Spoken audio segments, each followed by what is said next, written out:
یہاں پر جو ہے وہ ایک تو یہ آیت نازل سورہ نحل میں بھی اس طرح کی ایک آیت ہے فَاسْأَلُوا أَهْلَ الذِّكْرِ إِن كُنتُمْ لَا تَعْلَمُونَ کہ اگر تم نہیں جانتے ہو تو جا کے اہل علم یعنی علماء سے جا کے سوال کرو.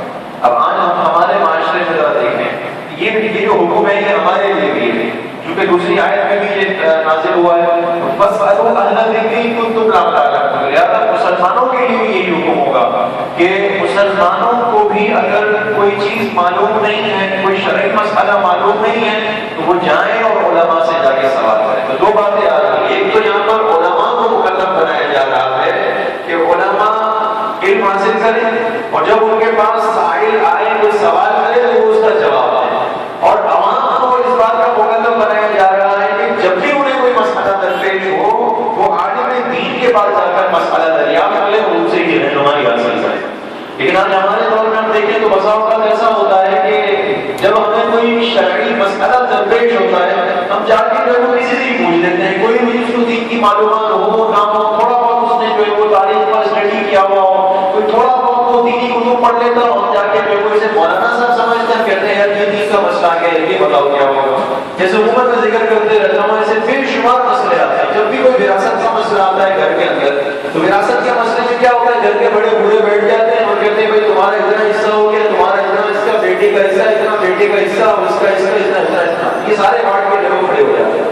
حالانکہ یہ جو شرعی مسائل ہیں یہ باقاعدہ قرآن مجید میں ذکر کیے گئے ہیں خصوصاً وراثت سے متعلق. تو لہٰذا یہ کسی طریقے سے جائز نہیں ہوگا. اللہ تعالیٰ نے تو ہمیں حکم فرمایا ہے کہ اگر تمہیں معلوم نہیں ہے تو اہل ذکر یعنی علماء سے جا کر سوال کرو. لیکن ہمارے یہاں کیا ہوتا ہے ہم بسا اوقات ایسا نہیں کرتے ہیں. ہم جا کے جو ہے وہ کسی سے بھی جو ہمیں سمجھ میں آتا ہے کہ ہاں ٹھیک ہے تھوڑی بہت اتنی اسٹڈیز نے کی ہوگی جا کے اس سے جا کے سوال پوچھ کے آ جاتے ہیں. ایسا نہیں ہونا چاہیے.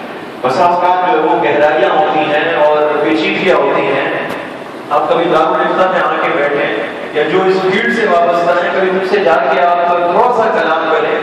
ذرا بھی اگر سوال کو ادھر ادھر کر دیا جائے پورا جواب چینج ہو جاتا ہے. تو جس کے پاس علم ہی نہیں وہ کس طریقے سے جواب دے گا. معلوم یہ ہوا کہ ہم مکلف اس بات کے کہ جب بھی ہمیں کوئی شرعی رہنمائی حاصل کرنی ہوگی ہم علماء کے پاس جائیں گے اور ان سے سوال کریں گے. باقی یہ عام لوگوں سے سوال کر لینا بس اوقات ایسا بھی ہوتا ہے کہ ہمیں کوئی مسئلہ درپیش ہوتا ہے ہم مسجد کے امام صاحب کے پاس آتے ہیں اور پوچھتے ہیں بھائی امام صاحب اس کا مسئلہ ہوتا ہے. ٹھیک ہے امام صاحب اگر اہل علم ہو تو یہ بالکل صحیح ہے کہ جا کے ان سے سوال کا ان سے سوال کیا جائے اور ان سے جواب حاصل کیا جائے. لیکن اگر عالم دین نہیں ہے فقط کوئی امام ہے ان کی جو ہے وہ قدر و منزلت بہت اعلیٰ ہے لیکن اس سوال کا جواب دینا یہ ان کا منصب ہے.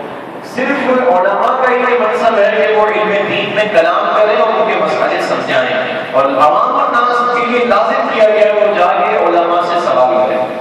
لہٰذا یہ ایک بات اس آیت مبارکہ سے ہمیں سمجھ میں آئی کہ جب بھی ہمیں کوئی دینی مسئلہ درپیش ہوگا ہم علماء کے پاس جائیں گے اور ان سے جا کے سوال کریں گے. اب دوسری بات ہے کہ یہاں علماء نے یہ اس پہ کلام کیا ہے کہ بہت سے آج ہمارے دور میں مسلمان کہلانے والے لوگ وہ یہ کہتے ہیں کہ بھائی علماء کے پاس جانے کی ضرورت نہیں ہے یعنی تقلید کی ضرورت نہیں ہے. بس آپ جو ہے وہ ڈائریکٹ قرآن پڑھیں ڈائریکٹ احادیث مبارکہ پڑھیں اور جو آپ کو سمجھ میں آتا ہے بس اس کے مطابق عمل کریں. علماء تک آپ کے جانے کی کوئی حاجت نہیں ضرورت نہیں.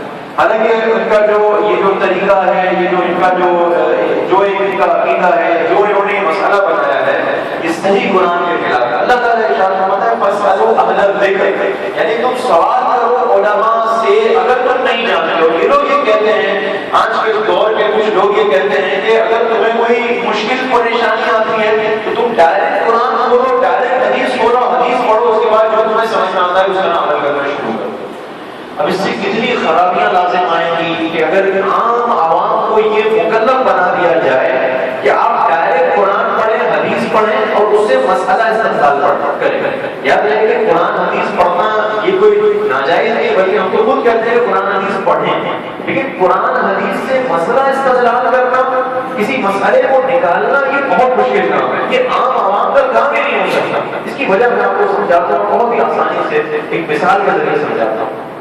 دیکھیں احادیث مبارکہ میں بسا اوقات ایسا ہوتا ہے کہ احادیث مبارکہ ایک طرف جمع نہیں کی گئی. جیسے بالکل آپ کو جو ہے وہ طلاق سے متعلق کوئی مسئلہ ڈھونڈ رہے ہیں تو ایسا نہیں ہے کہ کوئی طلاق کا جو ہے وہ پورا چیپٹر باندھ دیا گیا اور ساری جو ہے وہ طلاق کی حدیثیں آپ کو ایک ہی جگہ مل جائیں گی. ایسا نہیں ہوتا ہے. بسا ہوگا آپ کو کوئی حدیث بخاری میں ملے گی, کوئی مسلم میں ملے گی, کوئی ابو داؤد میں ملے گی, کوئی ابن ماجہ میں ملے گی, کوئی کہیں ملے گی, کوئی کہیں ملے گی.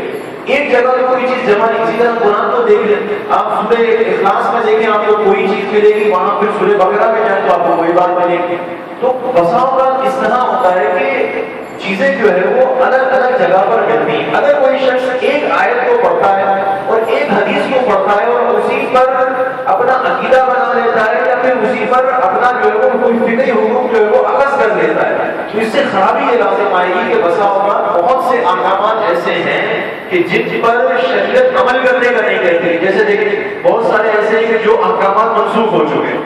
اسی طرح قرآن پاک میں آپ دیکھیں بہت ساری منسوخہ آیتیں ہیں, احادیث مبارکہ بہت ساری منسوخہ ہیں. جیسے دیکھیں آقا علیہ السلام کی ایک حدیث ہے, آقا علیہ السلام نے ارشاد فرمایا لا تدفنا, دفناؤ اپنے مردوں کو رات کے وقت میں, رات کے وقت میں اپنے مردوں کو نہ دفناؤ. تو اب یہاں یہ کوئی یہ جو حدیث کوئی پڑھے گا تو اس سے کیا استدلال کرے گا؟ عام عوام کو اگر کوئی کہہ دے کہ بھائی جا کے حدیثیں پڑھو اور اپنا جا کے مسئلہ نکالو, علماء کی طرف نہ جاؤ, یہ حدیث جب وہ پڑھے گا تو وہ کہے گا بھائی آقا نے فرمایا کہ اپنے مردوں کو رات کے وقت نہ دفناؤ, اور یہ وہی اپنا فکری مسئلہ بنا لے گا, یہی اپنی سوچ بنا لے گا اور یہی سب کو بتاتا رہے گا کہ آقا نے فرمایا رات کے وقت مردوں کو نہ دفناؤ. حالانکہ یہ جو حدیث ہی منسوخ ہے. اور دوسری حدیثوں کی طرف آئے تو آقا علیہ السلام نے خود ایک شخص کو رات کے وقت دفن فرمایا. تو لہٰذا یہ جو پہلی والی حدیث تھی منسوخ ہے اور دوسری والی جو حدیث ہے وہ ناسخ ہے, اب اس پر عمل کرنا ہمارے لیے ضروری ہے. لہٰذا معلوم یہ ہوا کہ علماء اسلام اس پورا جو فقہی معاملہ ہوتا ہے, ایک ایک مسئلہ ہوتا ہے, اس کی گہرائی کے ساتھ تمام احادیث مبارکہ پر نظر کرتے ہیں, دیکھتے ہیں کہ کوئی ناسخ منسوخ تو نہیں آ رہا, کوئی ایسا تو نہیں ہے کہ کون سی حدیث ضعیف ہے, کون سی موضوع ہے, کون سی صحیح ہے, کس حدیث کس درجے میں رکھنی ہے, اس پر کیا حکم دینا ہے, کیسے عمل کرنا ہے. یہ ہمارے علماء اسلام نے سارا بنا کے آج کتابوں کی صورت میں ہمیں دے دیا گیا.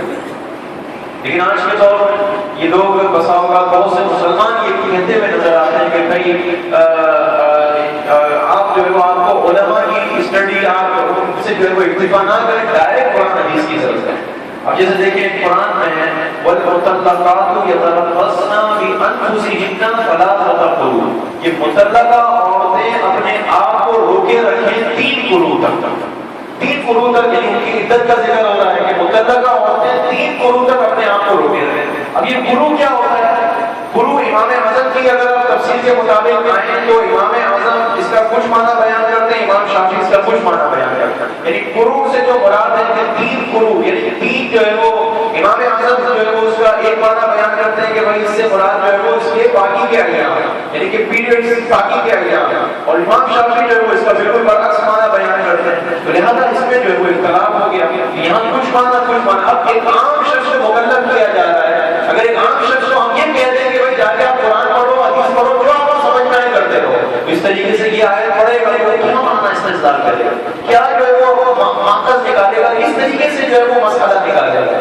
معلوم یہ ہوا کہ اگر وہ قرآن مجید کو پڑھے گا اور سابقہ علماء اسلام کی جو اسٹڈی ہے, ان کی جو تحقیق ہے, اگر اسے یکساں نظر انداز کرے گا تو وہ گمراہی ہوگا اور اس کے علاوہ کچھ نہیں ہو سکتا. کیونکہ ایک عام عوام کو مکلف کر دیا جائے کہ جا کے آپ قرآن پڑھیں اور قرآن سے حدیث سے مسئلے استدلال کریں نکالیں, تو یہ بالکل جو ہے وہ سمجھے کہ گمراہی کی طرف. ہاں اگر کوئی چاہتا ہے کہ وہ قرآن مجید پڑھے, اس سے مسئلے نکالے, تو پہلے درس نظامی کا پہلے سارے علوم سیکھے, علوم سیکھنے کے بعد پھر اس کے بعد جو ہے وہ قرآن اور حدیث میں بہت زن اور پھر جا کے کوئی مسئلے استدلال کرنا چاہتا ہے تو پھر اس کے لیے کھلی فیلڈ ہے, وہ علماء کرام کی تشریحات اور ان کی وضاحتوں کے پیش نظر وہ کر سکتا ہے. لیکن یہ نہیں ہے جیسے آج کے دور میں بہت سے لوگ کہتے ہیں کہ قرآن پچھلے علماء کی کوئی حاجت نہیں ہے, ان کی تحقیقات کی کوئی حاجت نہیں ہے, آج کے دور میں بس ہم قرآن پڑھیں گے, حدیث پڑھیں گے, ہمیں جو مسئلہ سمجھ میں آئے گا ہم کریں گے. اگر یہ روش اختیار کی جائے تو قرآن مجید میں ایسی منسوخہ آیتیں ہیں, جیسے دیکھیں شراب پچھلے دور میں جائز تھی, تو اگر کوئی ایک آیت پڑھے گا کہ ایک حدیث پڑھے گا جس میں دیکھے گا شراب جائز ہے تو شراب کو جائز سمجھ کر اس پر عمل شروع کر دے گا. لیکن حقیقت میں ایسا نہیں ہے, کیونکہ اس کی دوسری آیتیں ہیں تو اس کی حرمت کی طرف دلالت کر رہی ہے کہ وہ جو آیت یا وہ حدیث تھی وہ منسوخ ہو چکی ہے. تو لہذا معلوم یہ ہوا کہ علماء اسلام کی جو ہماری اسٹڈی ہے, امام اعظم رحمۃ اللہ تعالیٰ علیہ کی بالخصوص جو فقہ میں ہماری اسٹڈی ہے, جن کو ہم فالو کر رہے ہیں, یہ بہت ہی ضروری ہے کہ آج جو ان کو فالو کیا جائے. اور یہ جو بہت سے لوگ کہتے ہیں بسا اوقات کہ امام اعظم کی تقلید کرنے کی کیا ضرورت ہے، ہمارے پاس قرآن ہے، ہمارے پاس حدیث ہے، ہم ڈائریکٹ قرآن حدیث سے مسئلہ استدلال کریں گے. تو تھوڑا سا ٹھنڈے دماغ سے غور و فکر کرنا چاہیے کہ قرآن مجید، فرقان حمید کو سمجھنا اتنا آسان نہیں ہے. بہت سی جو ہے وہ چیزوں کو ایک ایک مسئلے میں کہاں تک کھوج کرنی پڑتی ہے، اس کے بعد ایک مسئلہ. یعنی اس طرح نہیں ہے کہ ساری جو ہے وہ چیزیں ایک جگہ پر جمع کر کے جو ہے وہ سامنے رکھ دی گئی، کوئی کس حدیث کہاں ملے گی، کوئی کہاں ملے گی. تو لہٰذا امام اعظم رحمۃ اللہ